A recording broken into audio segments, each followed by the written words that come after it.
Update, brought to you by Simcox Advocates, advising businesses and families since 1949. Visit simcox.com or call 690 300.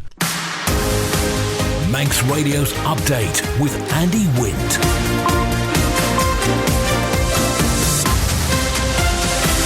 Pastor Mai, good evening. It's 5:30. This is Update for Wednesday, 6th of March 2024 from Manx Radio. 30 minutes looking at the latest news on the Isle of Man and background to that news and sport, business and Sea Watch and travel update.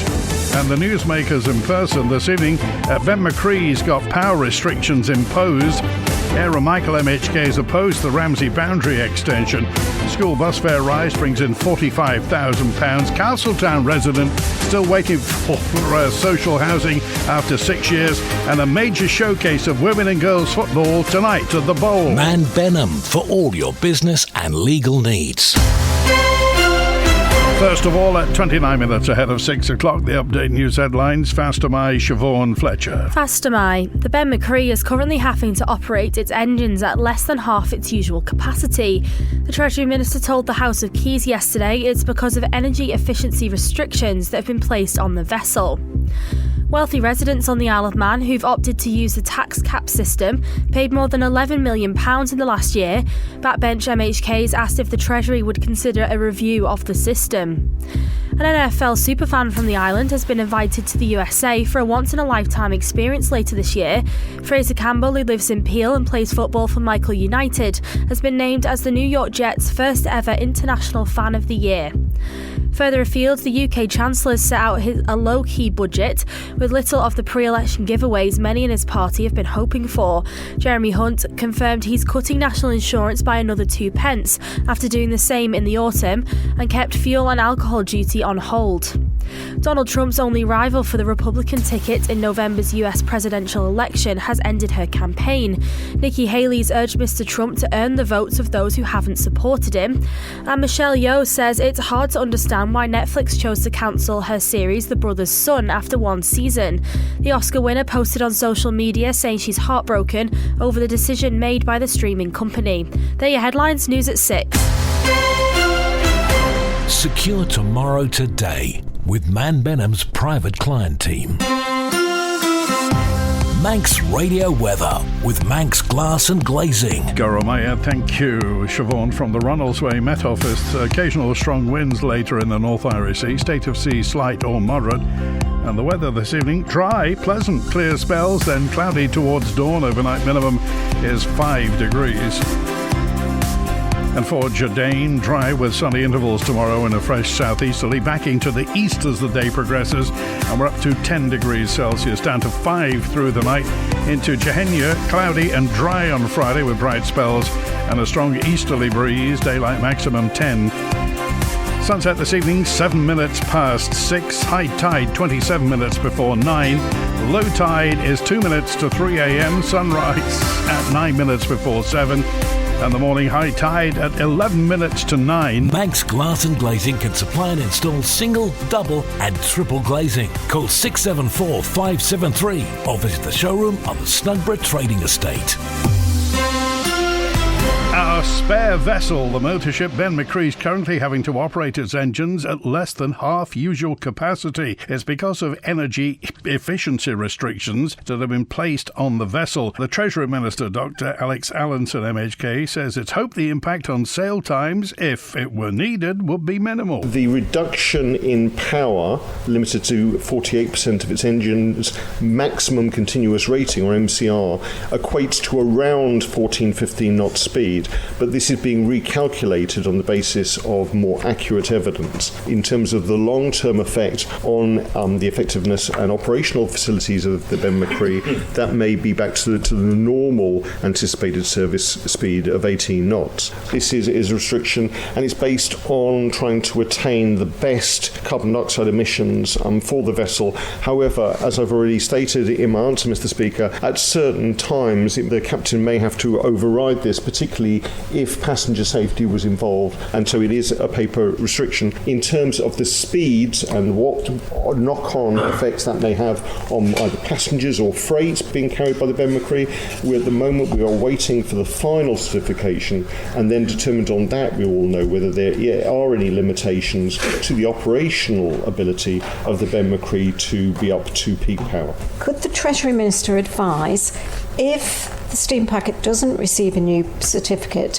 how long the crossing will take? It's a simple question that needs to be answered today. It's not a difficult question to answer, Mr. Speaker. It's an impossible question to answer because the sailing times between the Isle of Man and the various ports in the United Kingdom depend on a whole range of other variables such as wind speed and tide. But at the current limitation of 48% of the engine's maximum continuous rating, that would equate to around about 14 or 15 knots maximum speed, as opposed to a normal anticipated service speed of 18 knots. Aaron Michael MHKs are unanimously opposed to any boundary changes being suggested by Ramsey Town Commissioners. The local authority wants to expand its border into Lezayre and Garth, but Tim Johnston and Alfred Cannon MHKs say it's not what their constituents want. When I talk to residents who be affected during the election campaign and since, I have found nobody who supports this move. Very clear opposition, very clear identification that people of Glenaldin and that surrounding area live in Lezayre and want to continue to do so. So I'm very supportive of that stance. Clearly, we had a public inquiry in Ramsey a few weeks ago, and I was happy to put a submission into that. I was the only MHK who did, and I felt that was really important to support the community, who clearly feel that, yes, they do not want to be part of Ramsey. They don't identify with that. They don't have the infrastructure. Talking about paying 4 times the rates, they don't have a connection to the public sewage or public lighting. They don't want that either. So, no, I'm very, very supportive of that area continuing to stay within Lezayre. Yeah, there's no substantial case for Ramsey's claim to expand the boundary at the moment, and absolutely crystal clear in terms of what they're asking for and the impact on the local residents is just not justified. So I will not be supporting any moves. Depends now what the inspector says, and then clearly then there has to be the respective motions etc. brought to Tynwald. But I will not be supporting any move to expand the boundary. But we are faced with a number of challenges as the island's shape is changing and as we move into the future. But we also need to, as Tim says, be clear about what we are trying to do and create within our towns. And I think for me, I would rather that the commissioners as well were engaged in developing what they have within their current boundary and are really focusing on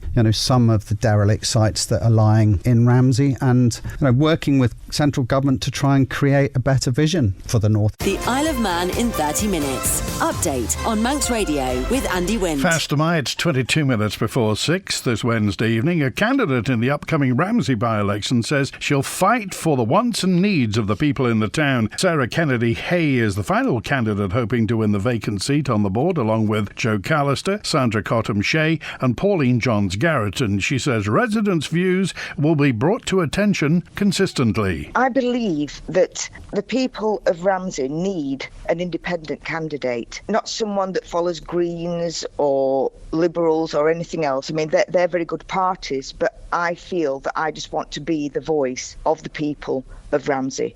I haven't got an agenda. My agenda is basically the people. What they want is what I'll be voicing to the rest of the Ramsey commissioners.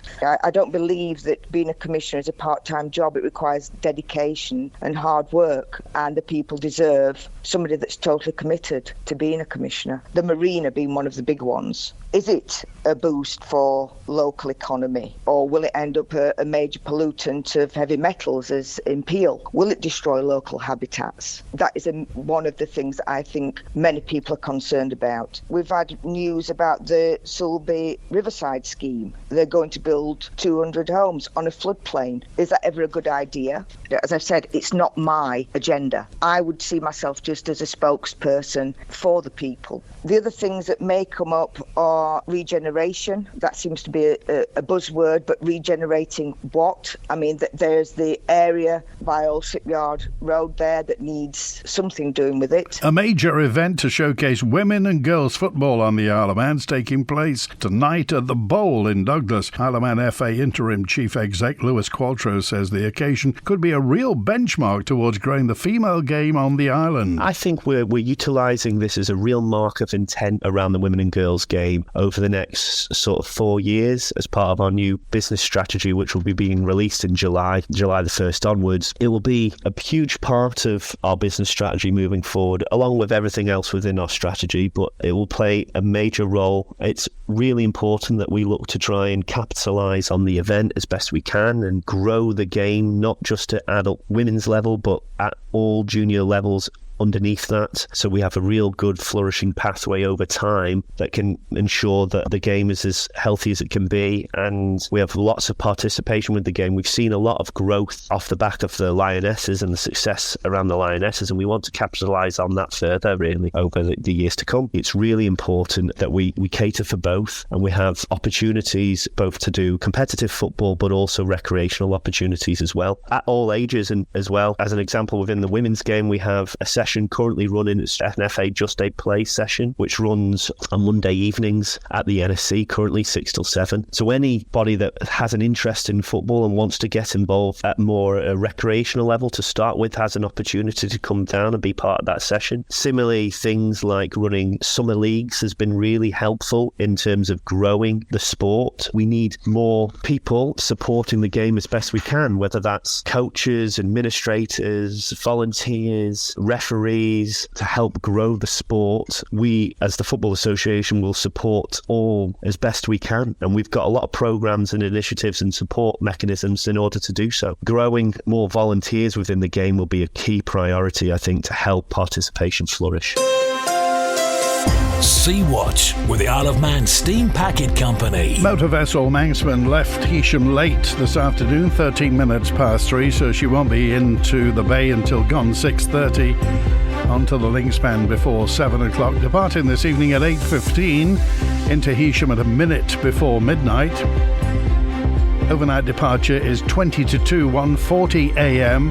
Back to Douglas at 5:25 tomorrow morning, presumably because of tidal restrictions in Heysham. And the morning departure tomorrow morning, 8 o'clock, Manxman heads from Douglas to Heysham. Follow the Steam Packet on Twitter for the latest sailing information. And a quick word, if you're heading for the mountain road, the matrix signs at Barrow, Sulby, Ramsey and Hilbury showing fog patches on the mountain road. Raising the cost of school buses will generate £45,000 for the Department of Infrastructure, according to the Minister. It's now 50p a trip for children compared to 40p last term. Tim Crookall, MHK, responding to questions in the House of Keys. The last incremental rise to the school fare was in 2019 when the journey increased from 30 to 40 pence. This figure fell short of the proposed 50 pence target at the time. Standard child fares are generally half that of the adult fare, rounded up to the next 10 pence multiple. However, for the purpose of attending school, the fare remains significantly subsidised. The increase was not activated before this press release. The back office was updated after the press release and to enable families to preload, top up their Go cards before the start of term. A fare review is underway for the remaining core services and planned for the implementation at the start of the new 2024 bus timetable. Based on the 22-23 school travel figures,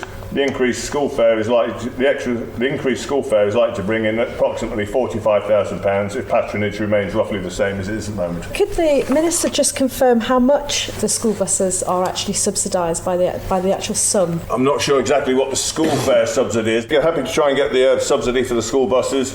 And the issue was, as it was this time, every time we put the bus fares up, if we give advance notices, people now go out and buy them well in advance, and we end up losing a fortune because they will put lots and lots of money on those cards and we lose out. So we have to give as little as possible, as possible. As hard as that is, I totally understand where the honourable members come from. Manx Radio Business Briefing. 16 minutes before 6. In corporate news, Convatec, the medical products and technologies company, was top gainer on the FTSE 100 as it lifted its forecast for medium-term organic growth after a strong performance in 2023, which saw a rise in margins and double-digit profit growth. For a full daily market report, go to ramseycrookall.com. China.com. Sales in China of Apple's iPhone fell by 24% in the first 6 weeks of this year compared to a year earlier, according to research firm Counterpoint. This comes as Apple's facing fierce competition in the country from local rivals. During the same period, China's Huawei saw its sales jump by 64% in its home market. Aside from a resurgence in Huawei sales at the more expensive end of the Chinese phone market, Apple was also squeezed in the middle on aggressive pricing from the likes of Oppo, Vivo and Xiaomi. Counterpoint research said China, which is one of Apple's biggest markets, also saw overall smartphone sales shrink by 7% in the same period. Huawei struggled for years due to US sanctions, but its sales surged after releasing its Mate 60 series of 5G smartphones last August. The Stock Market Report, brought to you by Ramsey Crookall. UK and European markets bounced back. US stocks opened higher and oil fell slightly as concerns about demand growth in China clashed with signs of a supply tightness and output cuts by major producers. Gold rallied to a fresh record. The numbers from Ramsey Crookall at the close in London, the FTSE 100 up just over 0.4% at 7,679. The DAX in Frankfurt up 0.1% at the close, 17,760. In the United States, the Dow Jones Industrial up 0.6%, 38,821. The Nasdaq Tech Stocks Index up 0.8% at 16,067. In the S&P 500 up 0.8% in Chicago at 5,118. And the trading day rolls on. In the exchange markets, the British pound sterling, $1 27.5 cents, €1 16.9 cents, and 23 South African rand 97 cents. In commodities, gold's up 1%, $2,148 per troy ounce, and a barrel of Brent crude up 2% at $83.46. I'm running late again. Do you know where I put my car keys? In the fridge. Where's my phone? Under the dog basket. Bye. You haven't forgotten that we're seeing Ramsey Crookall later? Oh, no, of course not. 5 p.m, is it? 3:45. I'll be there. Life is busy. That's why Ramsey Crookall's team takes time to help you make a mindful investment decision, considering all the options, giving you full control of your financial future. Less stress, more assurance. Forgot to put my shoes on. See how we can make your money work for you. Call 717171 or visit ramseycrookall.com. Licensed and regulated by the Isle of Man Financial Services Authority. Andreas commissioners met last night to discuss an update on a new children's play area and what to do about dog fouling. The local authority has received 2 donations towards the park, and one of the board members has drawn up some new signs to get residents to pick up their dogs' bags, shall we say. Our local democracy reporter Emma Draper was at the meeting. A private donation was sent to the commissioners, which would cover some of the cost of the new park, and this was accepted by the board. The clerk also confirmed Air United has donated a sum of £500 to the commissioners, which was raised at Amelia, with the stipulation the money was given to a cause in the parish. It's estimated to cost £85,000 and could feature a wheelchair-accessible roundabout, swings, a slide and a climbing frame. The local authority has also approached the Manx Lottery Trust for funding towards the park. Dog fouling in the village was also raised as an issue by a member of the public, and some new signs have been drawn up by Commissioner Jimmy Allison. Commissioner Jackie Farragher said there are 10 dog poo bins around the village, but people should be able to buy their own bags. It was also confirmed there are no dog bylaws which the local authority could enforce. Instead, the matter would have to go to the police, who can fine someone up to £1,000. The board agreed that signs should go up at both ends of Church Lane, as that is where it's the worst. It was agreed unanimously that the signs be installed around the village and any effects will be monitored. An officer from the Department of Infrastructure outlined plans for a new scheme for local authorities who are having issues with road safety management. The officer said all local authorities will be asked what areas need to be looked into and what solution is preferable for the community. She confirmed a pedestrian crossing, like a zebra, could cost in the region of £155,000, and any new signs, including speed or give way, are around £400. The board agreed it would fill out a form with the issues that came up the most, which they said is a 20-mile-an-hour zone throughout the village. Update brought to you by Simcox Advocates, advising businesses and families since 1949. Visit simcox.com or call 690 300. Manx Radio Sport. Fast am I, Rob Pritchard. Fast am I. Good evening. Starting with cycling and a more positive outing today for Mark Cavendish and Astana Kazakhstan as the team got UCI points on the board on stage 3 of the Tirreno Adriatico this afternoon. Whilst Cav himself wasn't in contention for the top spots, his teammate Simone Velasco managed a top 10 finish in 6th. The fourth phase of the race takes place tomorrow, covering 207 kilometres from Aroni to Giulia Nova. In athletics, Isle of Man long distance runner Sarah Webster is set to defend her Anglo-Celtic plate title later this month. The Northern AC competitor is one of the 4-strong female squad representing England at the 100-kilometre event taking place at North Inches Park in Perth, Scotland on the 24th of March. Last year, Webster, the 2023 Isle of Man Veteran Sportsperson of the Year, stormed to victory in a time of 7 hours 3 minutes and 40 seconds, smashing the British record over that distance in the process. In football, another good news story this week for one of the Isle of Man's up-and-coming talents who's been snapped up by an American scholarship agency. Young Peel fullback Louis Bajard has been signed by First Point USA for the organisation's class of 2025. Along with his experience at club level so far, Bajard has also been part of the Isle of Man FA Academy setup between under 10 and under 16 level. Founded in 2001 and headquartered in Manchester, First Point USA assists athletes in a wide range of sports in the process of securing scholarship opportunities at American universities. And finally, speaking of the USA, an NFL superfan from the island has been invited to the USA for a once-in-a-lifetime experience later this year. Fraser Campbell, who lives in Peel and plays football for Michael United, has been named as the New York Jets' first ever International Fan of the Year. As a result, he will head to the United States to attend the 2024 NFL Draft being held in Detroit. Once there, Campbell will also be in the running with 31 others to be named Ultimate International Fan of the Year. Manx Radio Travel, driven by Quayside Tyres and Service Centre. Inbound at Ronaldsway, the 7:30 EasyJet from Gatwick's on time, the 5 to 8 returning patient transfer Loganair from Liverpool's on time, the 8 o'clock Loganair from London City, it's got a half an hour delay on it at the moment, in at 8:30. Outbound, the 6 o'clock Loganair to Liverpool on time, and the 8 o'clock EasyJet return to Gatwick on time. On the roads, temporary lights on the Lazaire Road at Kerramore near Sulby for work on the pavements between the Cronk and Sandygate. There's lights on the Ballamona Road for Watermain Lane. Keandrockett Road in Andreas has got closures in phases for Watermain work, and south of Kirkmichael on the Ballalai Road there are closures for Watermain work. In Douglas, Hillside Avenue through to Circular Road closed for window replacement on an adjacent office building. A section of Switzerland Road's closed for construction work. Temporary lights at the bottom end of Summerhill for gas repairs. Temporary lights on Brighton Terrace at the Mount Bradder Junction for gas main replacement. In Ballasalla, temporary lights on the main road between the Whitestone and Clack Vane for emergency road repairs. Phase closures on the Starvey Road for water main work, and part of the Lubes Road near Foxdale closed between Erie Dam and Keonslew Hill for patching work.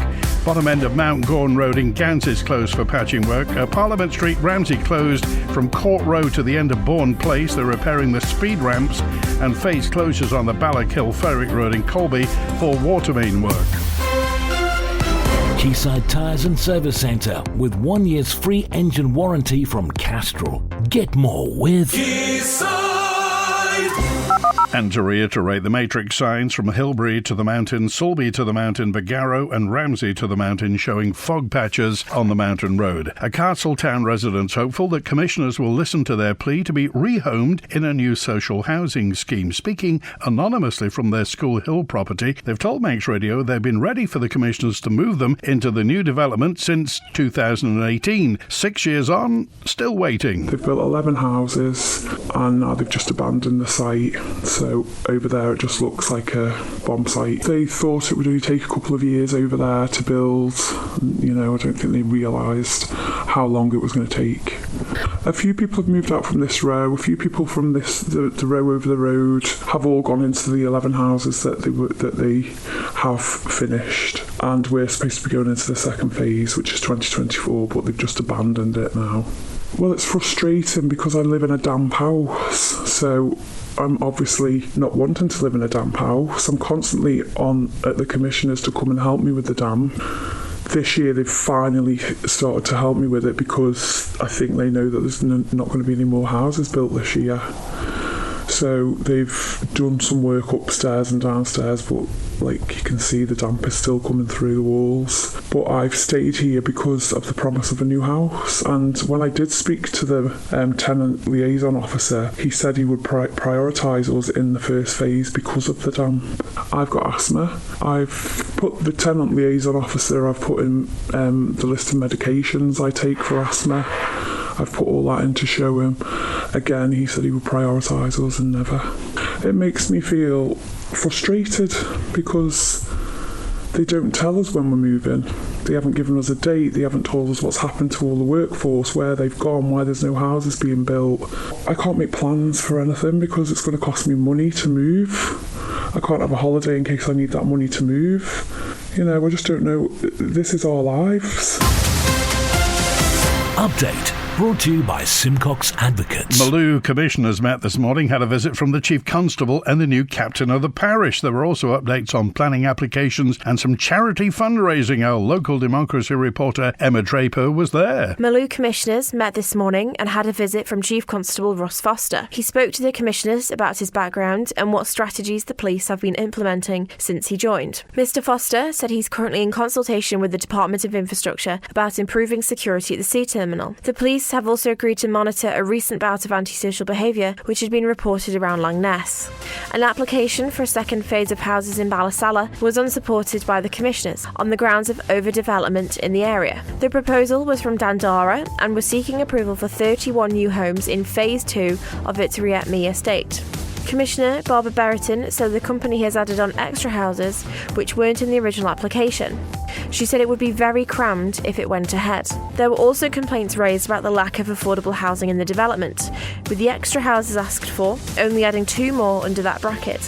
The new captain of the parish of Malew also attended and praised the local authority's civic service, which raised money for the hospice. £830 will be donated, and the commissioners agreed unanimously to go up to the hospice and present a cheque to them. That's it for Update Today, brought to you from the resources of Manx Radio's news department. Thanks to newsreader Siobhan Fletcher, producer Amy Griffiths. After the news at 6, it's Spotlight, the arts programme with Howie Kane, Chris Kinley with Greatest Hits, the Opera Hour with Ernie Thorne at 9, and I'm back tomorrow at 5:30 with Update. WINT.